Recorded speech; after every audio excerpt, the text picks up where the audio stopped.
soli dan soliha kelas 4 Permata Bunda 1, 2, dan 3. Mudah-mudahan semuanya sehat, semuanya tetap semangat, semuanya tetap ceria, dan kita semua dalam lindungan Allah Subhanahu wa Ta'ala. Amin ya Rabbal 'Alamin. Hari ini bertemu lagi dengan Ustazah Vera. Kita hari ini akan belajar mata pelajaran ilmu pengetahuan sosial atau IPS. Pertemuan ini kita akan membahas tentang macam-macam pekerjaan. Tetap semangat ya nak ya, belajar dari rumahnya. Untuk memulai aktivitas hari ini, mari kita awali pembelajaran pagi hari ini dengan berdoa bersama-sama. Oke? Sikap berdoa. Berdoa mulai. A'udzubillahi minasyaitonirrajim. Bismillahirrahmanirrahim. Rabbi zidni ilma warzuqni fahma. Amin ya Rabbal 'Alamin. Barakallah untuk semua solih dan solihah yang berdoa dengan khusyuk pagi ini. Mudah-mudahan Allah memudahkan kita dalam menuntut ilmu dan memberikan keberkahan untuk ilmu yang kita dapat ya. Amin ya Rabbal 'Alamin. Pagi hari ini seperti yang Ustazah infokan tadi, Ustazah akan mengajar tentang macam-macam pekerjaan. Nah, anak-anak solih dan solihah, tahukah kalian ada banyak berbagai macam-macam pekerjaan yang ada di sekitar kita. Ustazah Vera pekerjaannya adalah sebagai, betul, Ustazah bekerja sebagai guru. Nah, hari ini Ustazah akan menjelaskan macam-macam pekerjaan yang ada di daerah dataran rendah, dataran tinggi, dan daerah pantai ya. Oke, semangat untuk belajar. Mari kita simak pembelajaran berikut ini. Muhammad SAW bersabda, "Ya Allah, aku berlindung kepadamu dari kelemahan, rasa malas, rasa takut, kejelekan di waktu tua, dan sifat kikir. Dan aku juga berlindung kepadamu dari siksa kubur serta bencana kehidupan dan kematian." Hadis riwayat Bukhari dan Muslim. Anak-anak solih dan solihah, tahukah kalian ada berbagai macam-macam pekerjaan yang ada di sekitar kita? Ada di daerah dataran rendah, dataran tinggi, dan juga daerah pantai. Nah, apa saja pekerjaan yang ada di daerah dataran rendah, tinggi, dan pantai? Yuk kita belajar bersama. Jenis-jenis pekerjaan di daerah dataran rendah. Mata pencaharian penduduk di setiap tempat itu tidak sama. Di daerah tempat dataran rendah biasanya digunakan untuk kawasan pertanian, peternakan, dan beberapa kegiatan industri dan bisnis lainnya. Yang pertama adalah petani padi. Nah, petani padi ini adalah pekerjaan yang ada di daerah dataran rendah. Yang kedua adalah budidaya ikan tawar.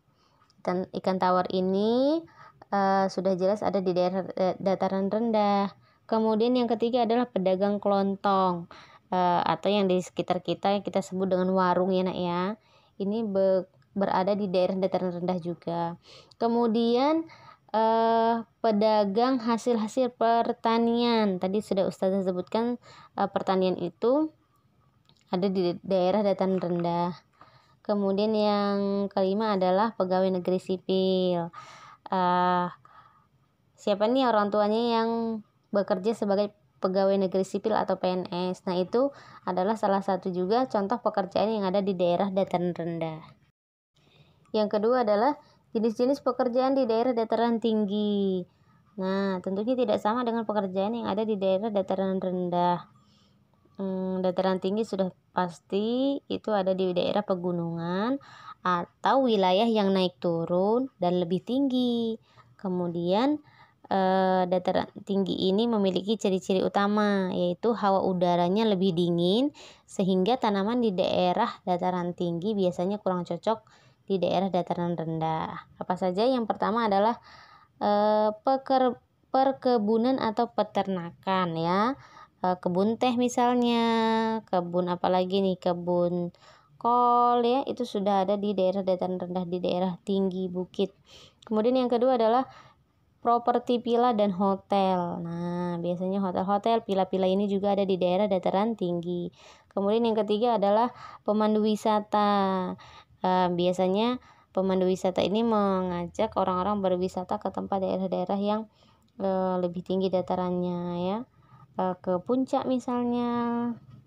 Terus yang keempat adalah kuliner dan oleh-oleh. Jadi di setiap ada tempat wisata pasti di situ ada tempat oleh-oleh atau kulinernya. Lebih banyak di daerah dataran tinggi. Yang ketiga adalah jenis-jenis pekerjaan di daerah pantai. Kenapa berbeda dengan daerah dataran tinggi dan rendah? Kalau di daerah pantai ini hawanya lebih panas, kemudian kurang cocok untuk berkebun sayuran karena sayuran tadi ada di daerah dataran tinggi. Kemudian pengembangan perkantoran juga tidak cocok di kawasan pantai karena perkantoran tentunya ada di perkotaan dan di daerah dataran rendah. Apa saja jenis-jenis pekerjaan yang ada di daerah pantai? Yang pertama adalah nelayan. Sudah jelas ya nak ya, kalau kita ke laut itu pasti ketemu nelayan daerah pantai. Kemudian petani garam juga ada di sana. Mereka yang mengumpulkan garam-garam yang sering kita konsumsi. Kemudian yang ketiga adalah tambak. Nah, tambak ini juga sering kita jumpain di daerah pinggir pantai ya, daerah pantai. Kemudian yang keempat ada petani rumput laut. Ya, rumput laut ini yang sering kita konsumsi itu ada pengembangannya, pekerjaannya di daerah pantai. Setelah anak-anak menyimak video tentang jenis-jenis pekerjaan tadi yang ada di daerah dataran rendah, dataran tinggi dan juga pantai, sekarang anak-anak sudah paham nih tentang jenis-jenis pekerjaan. Nah, untuk selanjutnya adalah anak-anak mengerjakan bagian eksplorasi. Anak-anak menuliskan jenis-jenis pekerjaan yang ada di sekitar kalian, di sekitar tempat tinggal kalian. Kemudian setelah itu anak-anak melanjutkan di bagian rumuskan. Anak-anak menuliskan jenis-jenis pekerjaan yang ada di daerah dataran rendah, dataran tinggi dan juga pantai. Kemudian setelah anak-anak tulis, anak-anak presentasikan, ceritakan kepada anggota keluarga kalian yang ada di rumah tentang jenis-jenis pekerjaan tadi. Kemudian voice note kirimkan ke ustadz dan ustazah di kelas masing-masing. Pasti bisa. Setelah anak-anak menuliskan bagian eksplorasi, rumuskan, kemudian presentasi, pembelajaran hari ini cukup sampai di sini tentang jenis-jenis pekerjaan yang ada di daerah dataran rendah, tinggi, dan daerah pantai. Pekan depan kita lanjutkan lagi bagian aplikasi dan selanjutnya. Jadi hari ini, pertemuan kali ini anak-anak hanya mengerjakan sampai bagian presentasi saja. Kita lanjutkan pertemuan selanjutnya. Tetap semangat belajar dari rumah, tetap jaga kesehatan. Mudah-mudahan kita semua tetap sehat, tetap dalam lindungan Allah, kita semua terjaga dan terhindar dari virus wabah corona ini. Itu saja, jangan lupa untuk selalu mengingat 3M. Apa saja? Mencuci tangan, kemudian memakai masker, dan menghindari kerumunan atau menjaga jarak. Terima kasih untuk pertemuan kali ini. Ustazah akhiri. Wassalamualaikum warahmatullahi wabarakatuh.